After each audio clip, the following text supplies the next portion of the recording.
SPN9 news में आपका स्वागत है और मैं हूं आपके साथ नेहा परिहार।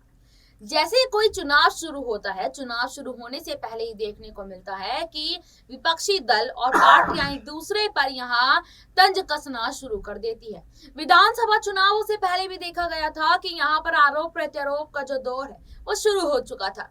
अब यहाँ लोकसभा चुनाव नजदीक है और लोकसभा चुनाव से पहले तमाम पार्टियां एक दूसरे पर तंज कसती हुई नजर आ रही है।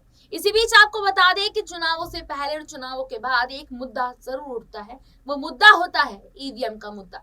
अब यहाँ पर आपको बताते चले कि विधानसभा चुनाव में 3 राज्यों में जो हिंदी बेल्ट कहे जाने वाले राज्य है, भारतीय जनता पार्टी ने पूर्ण बहुमत से जीत यहाँ पर हासिल की। उसके बाद से सारा ठीक रहा, ईवीएम के ऊपर फूटना शुरू हो गया था। मध्य प्रदेश से कांग्रेस नेता दिग्विजय सिंह ने ईवीएम को लेकर बार बार सवाल उठाए थे और आज भी उठा रहे हैं।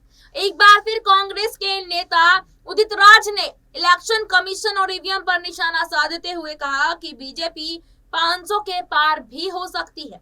जब तक ईवीएम है, इलेक्शन कमीशन से 5 बार टाइम मांगा गया, इलेक्शन कमीशन की तरफ से फैसला नहीं लिया गया, ना ही न्यायपालिका कोई स्टेप ले रही है। बैलेट पेपर से चुनाव हो या यही हमारी मांग है।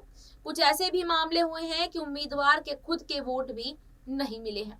तो यहाँ पर लगातार कांग्रेस के जो नेता हैं, चाहे वो दिग्विजय सिंह हो, उदित राज हो, तमाम नेता यहाँ एक ही सवाल उठा रहे हैं कि जो इलेक्शन कमीशन है वो ईवीएम को हटाकर बैलेट पेपर से चुनाव कराने का आखिरकार ये फैसला क्यों नहीं लेती है। बताते चलें आपको कि कुछ समय पहले भी ये मुद्दा उठाया गया था। तब चुनाव आयोग की तरफ से ये कहा गया था कि ईवीएम को बदलकर बैलेट पेपर से चुनाव लड़वाना इतना भी आसान नहीं है। इस पूरे प्रोसेस में काफी लंबा समय लग सकता है और लोकसभा चुनाव में तो यहाँ पे 2 से 3 महीने रह गए हैं।